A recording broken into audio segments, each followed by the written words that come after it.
जीवं जीवं दव्वं जीर्णमणवसहेण जीर्णनिदिष्टं देविन्दुबिन्दुवन्दं वन्दे तं सर्वदा शिरसा।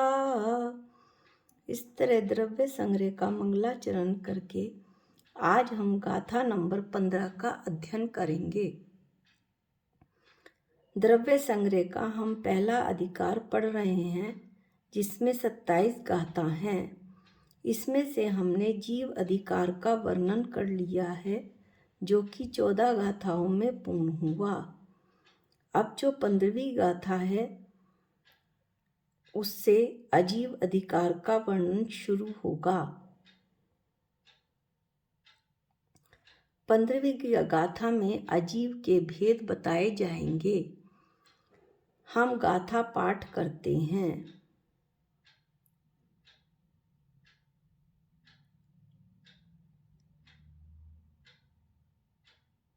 अजीवो पुण्रेयो पुग्गल धम्मो आधम्म आयासम कालो पुग्गल मुत्तो रूवादि गुणो आमुत्ति से साधु। अन्व्यार्थ पुण्य और पुग्गल पुद्गल, धम्मो धर्म, आधम अधर्म, आयासम आकाश, कालो काल द्रव्य, अज जीवो अजीव द्रव्य, णेयो जानना चाहिए। इनमें रूप आदि गुणों से युक्त पुद्गल द्रव्य मुत्तो मूर्तिक है। परंतु शेष चार द्रव्य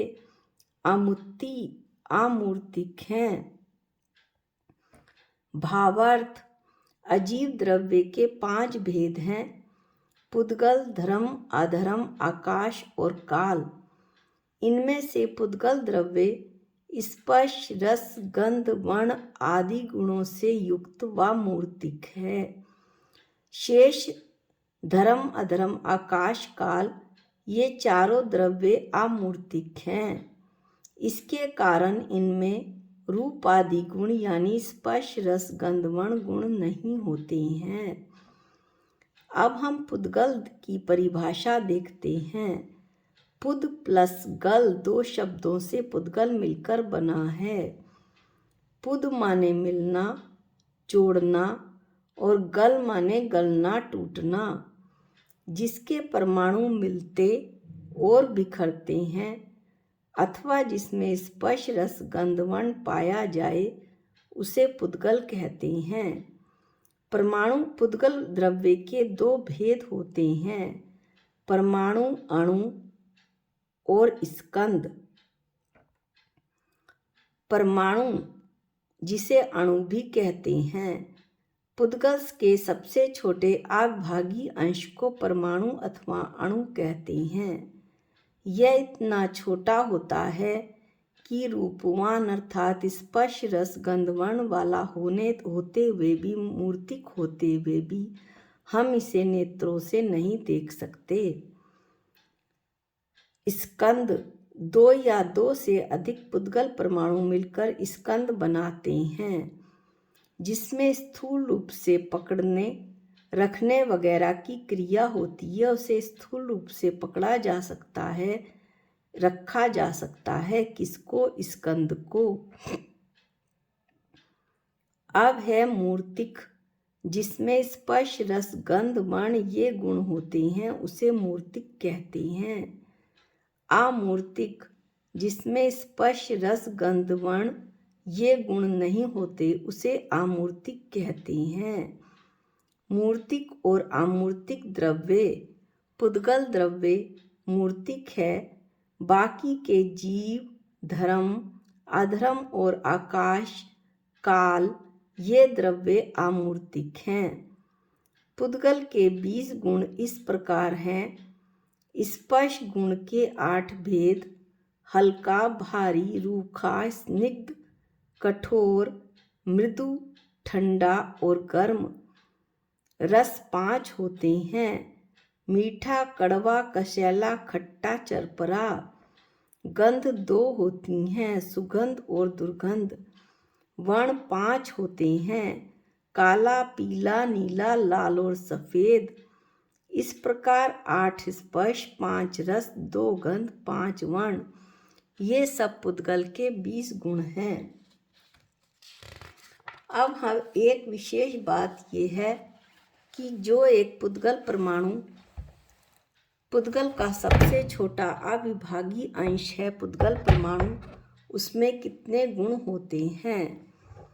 तो पुद्गल परमाणु में वर्ण, रस, गंध और स्पर्श आदि रूप गुण होते हैं। विशेष बात यह है कि 5 रसों में से केवल 1 रस, 2 गंधों में से केवल 1 गंध, 5 वर्णों में से केवल 1 वर्ण और 8 स्पर्शों में से 2 स्पर्श, ये सब गुण पुद्गल द्रव्य परमाणु में पाए जाते हैं। यानी कि एक जो सूक्ष्म पुद्गल परमाणु है जिसका कि विभाग नहीं किया जा सकता, उसमें 5 गुण होते हैं। अब पुद्गल परमाणु को कैसे जाना जाए, इसके लिए अगली गाथा का वर्णन होगा, गाथा नंबर 16 का, जिसमें पुद्गल द्रव्य की पर्याय का वर्णन और पुद्गल द्रव्य को कैसे जाना जाए ये बताया जाएगा। सद्दो बंधो सुहूमो थूलो संठान भेद तम छाया उज्जो दादव सह्या पुग्गल दवस पज्जाया। अन्व्यार्थ। सद्दो शब्द, बंधो बंध, सुहूमो सूक्ष्म, थूलो स्थूल, संठान संस्थान, भेद भेद, तम अंधकार, छाया छाया, उज्जोद उद्दोत, आदव सह्या आतप सहित पुद्गल द्रव्य की पर्याय होती हैं। भावार्थ। शब्द, बंध, सूक्ष्म, स्थूल, आकार, भेद, अंधकार, छाया, उद्योत और आतप, ये सब पुद्गल द्रव्य की पर्याय हैं। पर्याय गुण की अवस्था अथवा परिणमन को पर्याय कहते हैं अथवा गुणों के कार्य को पर्याय कहते हैं। इसके 2 भेद हैं, अर्थ पर्याय और व्यंजन पर्याय। अर्थ पर्याय आगुरु लघु गुण के निमित्त से होने वाली षड्गुणी हानि विधि रूप अंतः परिणमन को अर्थ पर्याय कहते हैं। ये अर्थ पर्याय अत्यंत सूक्ष्म होती है और वचनों से नहीं कही जा सकती, केवल ज्ञान गम्य है। षड्गुणी हानि वृद्धि किसे कहते हैं? अनंत भाग वृद्धि, असंख्यात भाग वृद्धि, संख्यात भाग वृद्धि, संख्यात गुण वृद्धि, असंख्यात गुण वृद्धि, अनंत गुण वृद्धि, अनंत भाग हानि, असंख्यात भाग हानि, संख्यात भाग हानि, संख्यात गुण हानि, असंख्यात गुण हानि, अनंत गुण हानि। इस तरह से 6 बार वृद्धि और 6 बार हानि, इसे षड्गुणी हानि वृद्धि भी कहते हैं। व्यंजन पर्याय गुणों की व्यक्त अवस्था को व्यंजन पर्याय कहते हैं। जो गुण व्यक्त किए जा सकें, उनकी अवस्था ऐसी हो, उसे व्यंजन पर्याय कहते हैं। पुद्गल द्रव्य की 10 प्रकार की अवस्था होती है। भाषा वर्गणा के तथा स्कंदों के संयोग वियोग के कारण से जो ध्वनि रूप परिणमन होता है उसे शब्द कहते हैं। इसका जरा सा हम और खुलासा करते हैं। भाषा वर्गणा परमाणुओं का समूह भाषा वर्गणा क्या है? परमाणुओं का समूह के स्कंदों से मिलकर जो बनता है उसे शब्द कहते हैं। इसका मतलब क्या हुआ? शब्द किससे बनेंगे? भाषा वर्गणा से। वर्गणा का अभिप्राय है पुद्गलों का यानी परमाणुओं का एक बहुत बड़ा समूह। अनंत अनंत परमाणुओं का एक समूह, उसको समान्य से वर्गणा कहते हैं। पुद्गल की वे वर्गणाएं जो भाषा के ही रूप में काम आती हैं, ऐसे समूह को भाषा वर्गणा कहते हैं। बंध दो या अनेक पदार्थों का परस्पर एक पना मिलना होने को बंध कहते हैं। जो स्कंद दिखते हैं उनमें बंध पर्याय ही होती है। ये पौद्गलिक या पुद्गल बंध हैं। कर्म और शरीर का बंध जो होता है वो पुद्गल बंध है। सूक्ष्म अल्प परिमाण को सूक्ष्म कहते हैं। ये इंद्रिय ग्राह्य नहीं होते, इंद्रियों से ग्रहण नहीं किया जा सकता। ये किसी को बाधा नहीं करते और किसी से बाधित भी नहीं होते हैं। ये अत्यंत सूक्ष्म होते हैं। स्थूल बड़े परिमाण को स्थूल कहते हैं, जो दूसरों को बाधा करते हैं और स्वयं भी बाधित होते हैं, वे स्थूल कहलाते हैं। पांचवा भेद है संस्थान। मूर्तिक पदार्थ के आकार को संस्थान कहते हैं। छठा है भेद। वस्तु के अलग अलग कणों को भेद कहते हैं, जैसे आटे के कण, हल्दी चटनी के कण वगैरह को भेद कहते हैं। तम जो दृष्टि को बाधा देता है, अर्थात देखने में बाधा डालता है, ऐसे अंधकार को तम कहते हैं। छाया जो भी हमें किसी भी तरह की छाया दिखाई देती है, वह चाहे हमें पानी में दिखाई दे, चाहे प्रकाश में दिखाई दे या किसी फोटोग्राफी में दिखाई दे, ये सब चीज़ें पुद्गल में ही संभव होती हैं। पुद्गल की ही छाया होती है। किसी पदार्थ की आकृति का बनना छाया है, जैसे वृक्ष की छाया, मनुष्य की छाया इत्यादि। अगला जो पुद्गल द्रव्य की पर्याय है वो है उद्योत। ज़्यादा उजाला उत्पन्न न करने वाले विशेष प्रकाश को उद्योत कहते हैं, अर्थात जिसकी प्रभा यानी प्रकाश ठंडा होता है और आँखों में नहीं चुभता, उसे उद्योत कहते हैं। जैसे चंद्रमा का प्रकाश, जुगनू का प्रकाश इत्यादि। आखिरी और 10वीं पुद्गल की पर्याय है आतप। जो सूर्य के निमित्त से गर्म प्रकाश होता है उसे आतप कहते हैं। यहाँ सूर्य के निमित्त से क्या मतलब, इसका हम कुछ वर्णन करते हैं। सूर्य के प्रकाश की उत्पत्ति के स्थान पर सूर्य के चारों ओर मूल में वह ठंडा होता है, लेकिन उसकी जो किरणें होती हैं वे गर्म होती हैं। उन्हीं को आतप कहते हैं। जैसे विज्ञान में बताया जाता है सूर्य आग का गोला है, लेकिन वह आग का गोला नहीं है। सूर्य मूल में अपने आप में ठंडा है।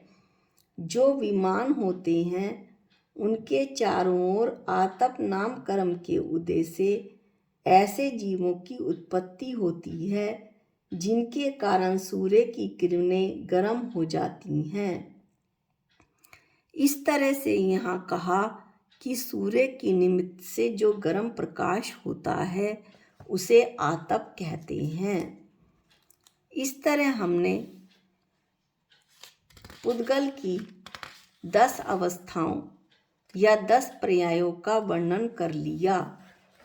अब आप पर्याय का एक चित्र भी देख लीजिए। अर्थ पर्याय और व्यंजन पर्याय का। पर्याय, अर्थ पर्याय। आगुरु लघुगण के निमित्त से द्रव्य में होने वाली षड्गुणी हानि वृद्धि रूप अंतः परिणमन। व्यंजन पर्याय, गुणों की व्यक्त व्यवस्था को व्यंजन पर्याय कहते हैं, जैसा हमने अभी पढ़ा भी है।